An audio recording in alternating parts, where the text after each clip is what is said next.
Good evening students. இன்றைக்கி நம்ம என்ன பார்க்க போகிறோம் அப்படின்னா 12th ஃபிசிக்ஸில் எப்படி ஈஸியாக சென்டம் ஸ்கோர் பண்ணலாம் அப்படிங்கிறதான் பார்க்க போகிறோம். ஸோ ஃபஸ்ட்டு வந்து பார்த்திங்கன்னா பெரிய பார்ட்டே 5 மார்க் பார்ட்டு.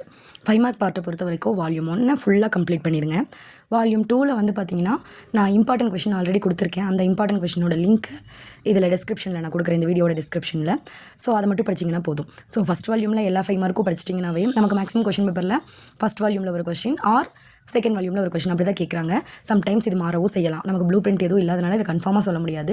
ஆனால் மேக்ஸிமம் அப்படி தான் கேட்குறாங்க. ஸோ ஃபஸ்ட் வால்யூம் ஃபுல்லாக நீ தரவாக இருந்தீனாவே நீ எல்லா 5 மார்க்குமே கம்பல்சரியாக அட்டன் பண்ணிடலாம். சப்போஸ் அதில் 1-2 உனக்கு மறந்துருச்சு, இல்லை தெரியல, இல்லை நீ படிக்காமல் விட்டுட்ட அப்படிங்கும்போது தான் செகண்ட் வால்யூம்க்கே நம்ம வருவோம். ஸோ செகண்ட் வால்யூமில் கொஷின்ஸ் எல்லாம் ஈஸியாக தான் இருக்கும். இம்பார்ட்டன்ட் கொஷின் மட்டும் நான் லிங்க்கில் வந்து கொடுக்குறேன். ஓகேவா? Next 3 mark question. 3 மார்க் கொஷினும் ஆல்ரெடி இம்பார்ட்டன்ட் 3 மார்க் கொடுத்துருக்கேன். அந்த 3 மார்க்கை படிச்சிங்கனாவே போதும் தான். ஓகேவா? மேக்ஸிமம் என்ன பண்ணுங்க அப்படின்னா 5 மார்க் மாதிரியே ஃபாலோ பண்ணிக்கோங்க. ஃபஸ்ட் வால்யூமில் எந்த கொஸ்டினுமே விடாமல் ஃபஸ்ட் வால்யூமும் ஃபுல்லாகவே படிச்சிருங்க. அது 2 மார்க் ஆகட்டும், 3 மார்க் ஆகட்டும், 5 மார்க் ஆகட்டும். சென்டம் வேணும் நீ முடிவு பண்ணிட்ட அப்படின்னா ஃபஸ்ட் வால்யூம் ஃபுல்லாக உனக்கு தரவாக இருக்கணும். ஓகேவா? புக் பேக் கொஸ்டின் மட்டும் தான் நம்ம படிக்க போகிறோம். ஸோ தரவாக இருந்தால் போதும். செகண்ட் வால்யூமில் நான் கொடுக்குற இம்பார்ட்டன்ட் 3 மார்க் மட்டும் படிச்சிங்கன்னா போதும். அடுத்த 2 மார்க்கை பொறுத்த வரைக்கும் எந்த ரிஸ்க்குமே எடுக்காதீங்க. எல்லா லெசனுமே கம்பல்சரி படிங்க. அப்படி என்னால் படிக்க முடியல அப்படின்னா ஃபஸ்ட் வால்யூமும் ஃபுல்லாக படிச்சுட்டு second வால்யூமில் 10th lesson 8th lesson இதெல்லாம் ஈஸியாக தான் இருக்கும். 6th லெசன்லேயும் கூட கொஷின் நிறையா இருந்தாலும் ஈஸியான கொஷின்ஸாக தான் இருக்கும். ஸோ 6, 8, 10 வந்து 3 கவர் பண்ணிடு. மீதி இருக்க அந்த பெரிய லெசன் 9th லெசன் ஆகட்டும், 7th லெசன் ஆகட்டும், இது 2 தான் கொஞ்சம் பெருசாக இருக்கும்.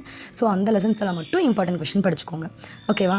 அதுக்கப்புறம் மெயினாக சம்மை பொறுத்த வரைக்கும் எக்ஸாம்பிளும் சரி, எக்ஸசைஸும் சரி, எல்லாமே பார்க்கணும். சென்டம் எடுக்கணும்னு நீங்கள் நினைக்கிறவங்க எல்லாமே பார்க்கணும். ஆனால் அவங்க கேட்குற சம்ஸ் எல்லாம் எப்படி தெரியுமா இருக்குது? ஜஸ்ட் ஒரே ஒரு ஃபார்முலா, அதில் நீ கொஷினில் கொடுத்துருக்க வேல்யூஸை சப்ஸ்டியூட் பண்ண ஆன்சர், அந்த மாதிரி தான் கொஷின் கேட்குறாங்க. ஓகேவா? ரொம்ப சிம்பிளாக தான் இருக்கும். நீ புக் எடுத்து பார்த்தீங்கன்னா அது இவ்வளோ தானா அப்படிங்கிற மாதிரி தான் இருக்கும். ஓகேவா? எல்லாமே நம்ம படித்த கொஷின்லேருந்து தான் வரப்போகுது. கொஷினோட ஃபைனல் ஆன்சர்ஸ் எல்லாம் உனக்கு நல்லா தெரிஞ்சதுனாவே சம் பண்ணி போட்டுடலாம். கொஸ்டினை புரிஞ்சுக்கிட்டேன்னா போதும். ஓகேவா? ஸோ இம்பார்ட்டன்ட் சம்மும் நான் கொடுக்குறேன். ஆனால் இம்பார்ட்டன்ட் மட்டும் பார்க்காதீங்க. சென்டம் எடுக்கணும்னு நினைக்கிறவங்க இம்பார்ட்டன்ட் மட்டும் பார்க்க வேண்டாம். எக்ஸ்ட்ரா இன்னும் கொஞ்சம் படிச்சிட்டிங்கன்னா ஓகே. எல்லாமே படிச்சிருங்க. எதையுமே ஸ்கிப் பண்ண வேண்டாம். சம்ம எக்ஸாம்பிள் ஆகட்டும், எக்ஸசைஸ் ஆகட்டும், எல்லாமே ஃபுல்லாக படிச்சிடும். ஆனால் மெயினாக எக்ஸாம்பிள்ஸ் எல்லாம் நல்லா பார்த்துக்கோங்க. அடுத்து 1 மார்க் பொறுத்த வரைக்கும் புக் பேக் கொஷினை எல்லாமே ஒர்க் அவுட் பண்ணணும். ஜஸ்ட் புக் பேக் ஆன்சர்ஸை மக்கப் பண்ணிட்டு போகிறது ப்ராப்ளம் கிடையாது. மக்கப் பண்ணிங்க அப்படின்னா அவங்க கொஞ்சம் சேஞ்ச் பண்ணி கேட்டிருந்தாங்கன்னா உனக்கு தெரியாது. ஓகேவா? ஸோ அதனால் மக்கப் பண்ணாதீங்க. புக் பேக் ஆன்சரை ஒர்க் அவுட் பண்ணிங்கனாவே கொஷின்ஸில் ட்விஸ்ட் பண்ணி கேட்குற கொஷின்ஸ் எல்லாம் நீ அட்டன் பண்ணிடலாம். அடுத்து சம்மரி அதே மாதிரி தான். புக் பேக் கொஷின், அதாவது புக் லெசன் முடிஞ்சதுக்கப்புறம் புக் பேக்கில் அந்த லெசனோட இம்பார்ட்டன்ட் பாயிண்ட்ஸ் எல்லாம் கொடுத்துருப்பாங்க. அதுதான் வந்து நம்ம சம்மரின்னு சொல்லுவோம். அந்த பாயிண்ட்ஸை கொஞ்சம் நல்லா படிச்சுக்கோங்க.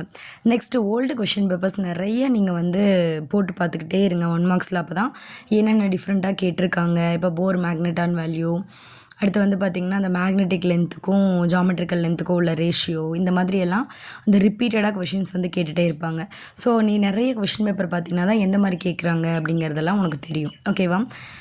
எக்ஸாம் அப்போ வந்து இன்டீரியர் 1 மார்க்ஸும் நான் வந்து போஸ்ட் பண்ணுறேன். நெக்ஸ்ட்டு வந்து பார்த்திங்கன்னா டூ யூ நோ பாக்ஸ் வந்து ஃபுல்லாக கவர் பண்ணிடுங்க.